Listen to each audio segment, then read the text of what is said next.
On this episode, we talked to client manager Bipin Thapa about his recent trip to Salt Lake City. And what he learned visiting those hospitals out there. Atlas All Access starts now. Kirkham at 0450.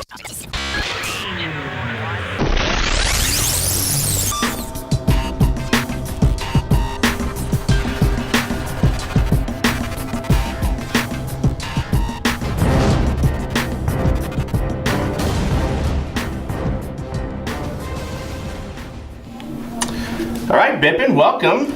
Welcome to the War Room. Yeah, welcome to the War Room. Exactly. Of course, you've been here before, right? If you watched our newest feature, Atlas Eats, yes. Bipin sat right there and mowed a plate of Skyline chili. Yeah, there you go. Yeah, it was quite good. If you haven't watched it, go watch it. It's YouTube channel. For sure. So Salt Lake City, huh? Yeah, man. So basically, you went out there with a couple of our recruiters, and then they set up some meet and greets and everything on that. Tell us a little bit about Salt Lake City. Flying in, what did you think originally of the city? It was very, very impressive. Unlike most cities that you fly into, right?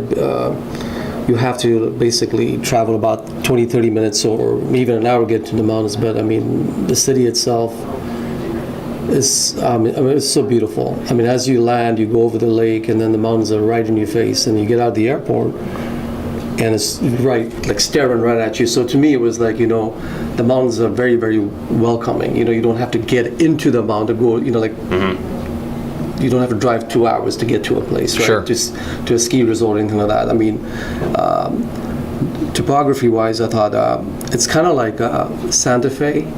Okay. You just add the mountains, taller mountains, So I mean, awesome. It's a beautiful city, very beautiful city. Not densely populated either. Traffic was pretty good. I mean, I don't know if because it was the weekend. Sure. But coming back on Monday too, it was. I thought it was a very welcoming city. I would think traffic would be worse. Like, how big is Salt Lake? How big is Salt Lake City as a city? I don't know that answer, but I think the way they've laid down the city, it's spread out, so it's not like very congested. So it's almost like a Midwest, like an Omaha, right? Except you got prettier backdrop. Okay. Nice. Very cool. Interesting. And then you were talking, and it was interesting. Obviously, we always encourage our travelers to go do stuff, and a lot of our travelers have been snowboarding and skiing. You made a very good comment earlier about it. It's like a 20-minute drive from the middle of the city to the ski resorts. Exactly. Where in Denver, it's an hour or a 2-hour drive depending on what the weather is to get there. And I think those outdoor activities are super important to a lot of travelers, and you just saying that made me think about it of wow, it gives them tons of options on there. Oh, definitely, man. I mean, if you're into outdoors, I mean, it doesn't matter whether it's winter, spring, summer, fall. I mean, there's events there all the time. Yep. And talking to some of the nurses, they also bring a lot of, I know we say it's Utah, but they bring a lot of events. You've got a professional basketball team, they got a professional soccer team, and they apparently bring in a lot of good acts as well. So it's not like, you're limited to a certain season. Yep. For social activities out there, man. There's a lot to do. Very cool. Talk about the hospitals that you visited. What were those like? Again, I think if there were two words to sum up my trip, it would be appreciation. Number one, for the people, for all our nurses that do what they do. Appreciation for the efforts of all the recruiters and how hard or how they manage these relationships. And then I think if I were to use another word, it would be beautiful. The city itself, the hospital itself.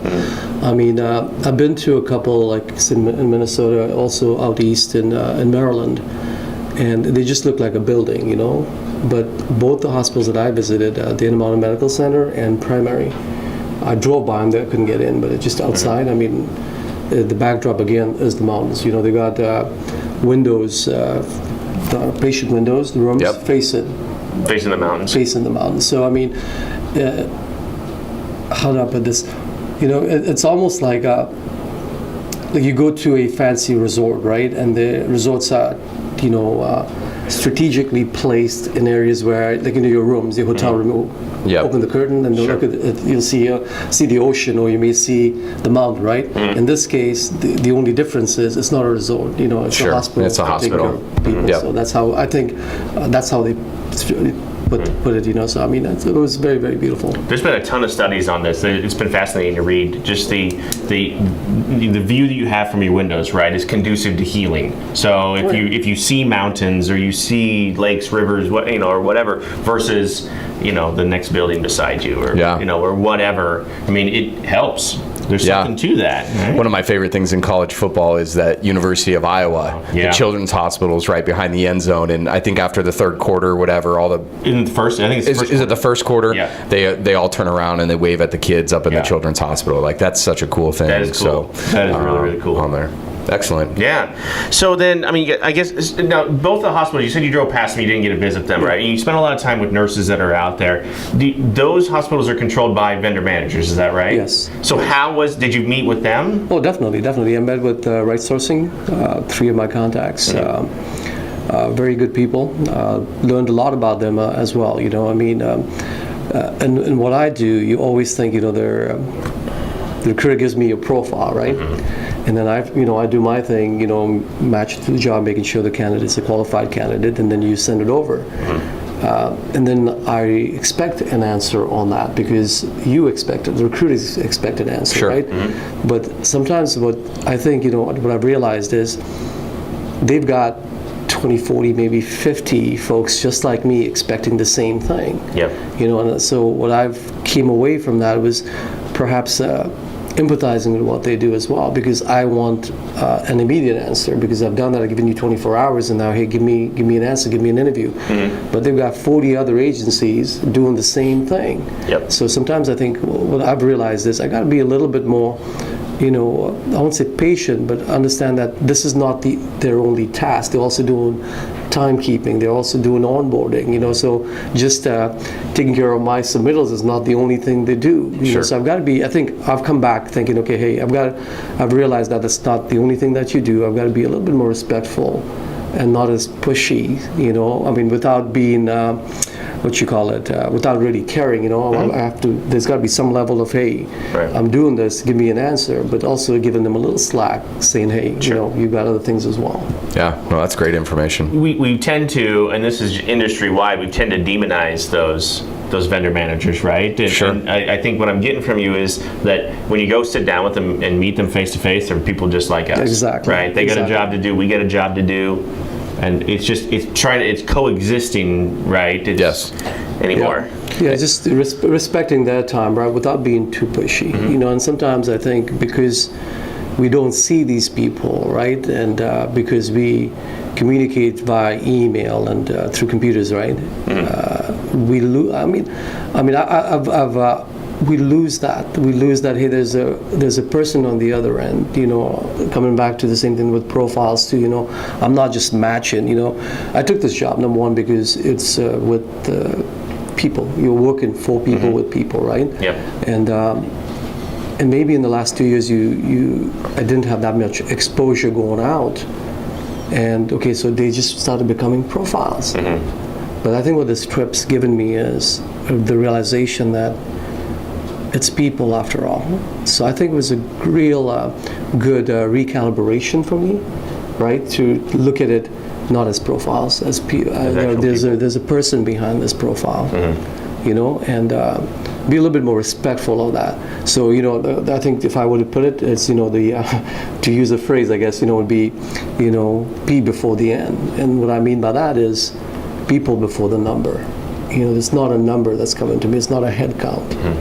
So, and I know I tell people, hey, in sales, everybody wants to win, right? You give me a submittal, of course, I'm not doing the submittal just to do a submittal. I want to get that nurse placed as much as the next agency does. Right.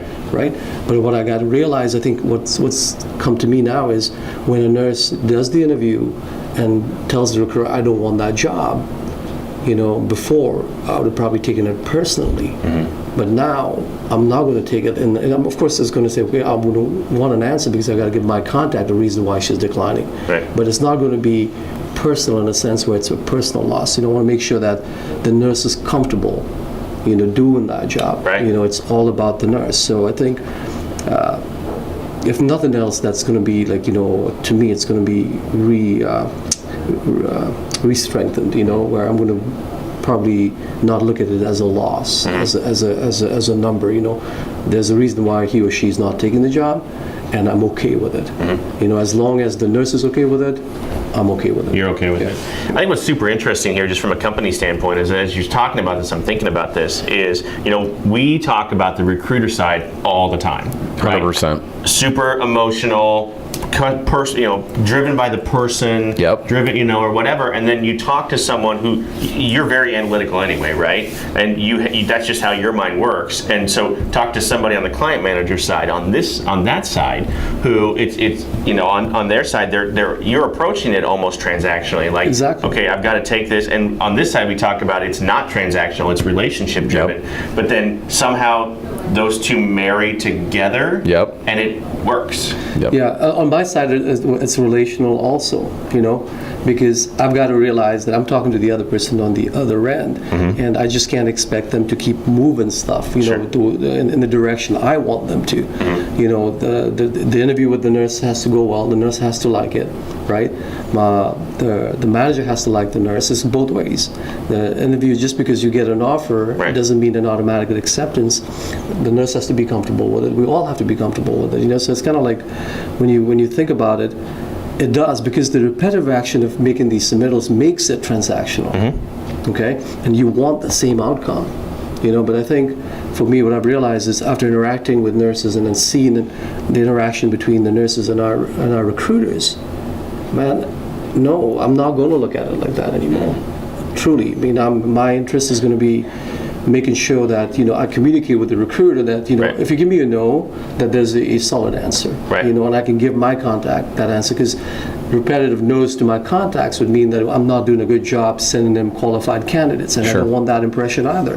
But I'm definitely going to be, and I'm not saying I was not, but from here on out, I'm going to be the biggest advocate for our nurses and our recruiters, period. I think that's the importance of some of these trips as well. Is us as recruiters, I think, get to go on these more than client managers as well. But I had a conversation with Bipin yesterday, and like, he gets it now. He 100% gets it now that these are relationships, these are real people, and it's not that he didn't think that before, but it opened his eyes watching the recruiter and nurse relationship happen and evolve. And one word that he used a lot was trust. He didn't realize the trust that the recruiter and the nurse have to have together, and it goes both ways. It's not one or the other. But his comment was like, Adam, I can't believe how these nurses trust these recruiters that were out there with me. And it kind of opened his eyes, and that was a cool statement from you, Bipin, because it comes down to trust, it comes down to integrity and those kind of things. That's how you grow your desk as a recruiter, and that's how you strengthen those relationships. That's how you grow a company too. I mean, that's what it's built on. So so that was awesome. Interesting. I did not think it would go this way, honestly. This is probably one of the most in-depth, deep conversations we've ever had. What are we on, episode 16? Something like that. So no, but very good. Very good. What was like, you take one, I mean, you had a lot of good takeaways, but from talking to the nurses, what was one thing you were just like, I never thought about that, or I didn't realize that a nurse thought that way? What's something that I had a nurse. We were riding down from skiing, and we talked about the relationships again, and what they expect out of a recruiter. And we had the nurse tell me, I trust my recruiter. He's just not my recruiter. I trust him with my career. And I'm telling you, that was such a profound statement, because, and there again, coming back to that profile, the person behind the profile. I mean, that's, as recruiters, man, that's a very heavy burden to bear.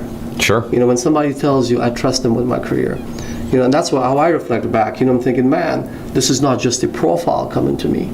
I got to step up and making sure that I'm delivering for my recruiter and my nurse. You know what I'm saying? Yeah. So to me, it was like, that was to me such a I mean, I don't know. I mean, I'm much more appreciative of you guys, because if nurses feel that way, and I'm not saying all nurses feel that way, there's different motivations for different people. Sure. But I would say I think most nurses feel that way. Yeah. They trust you with their careers. And I don't know if I could bear that burden, 24/7. So I appreciate the recruiters and what you guys do. Yeah. Seriously. No. I think it's very clear to me. Some of us are cut out to be client managers, right? I mean, that's where I came from. That's where you are now. And then some of us are cut out to be recruiters, and then some of us are cut out to be nurses. And I know, like, the three of us have no business being a nurse whatsoever. So we chose this side, right? And absolutely appreciate everything the nurses do for us. And doing the hospitals, but we all have kind of found our roles here, and it's just abundantly clear that I've always known you're in the right roles, but it's abundantly clear that you definitely are in the right place. Yeah, no, absolutely. Yeah. Very cool. Awesome. Did you eat? I think we got a couple minutes left. Did you eat any good food out there? Yeah, man. I ate some. It was a really good Proper Burger, Utah. If you guys are out there, check it out. It was fantastic. Proper Burger? Yeah, Proper Burger. It was really good. Burger. It was a really good burger there. And then we also went out to a wing stop. I don't think it was wing stop, but it was really good chicken wings as well. Oh, sure. So awesome. I love food, so that's it's always important. It's always important. Yep. Awesome. Bipin, thank you so much for being with us today. I really appreciate it. Thanks for having me. Great insight, and I'm just excited this was your first one, and I think you're just going to continue to be able to go out there and make a difference for the nurses and for your hospital. So just super proud of you. Hey, thank you. And cool. Just one last word. I just want to thank all the nurses, whether you're with Atlas or whether you're not with us. I truly appreciate what you guys do. Thank you so much. Have a great, guys. All right. See you next week.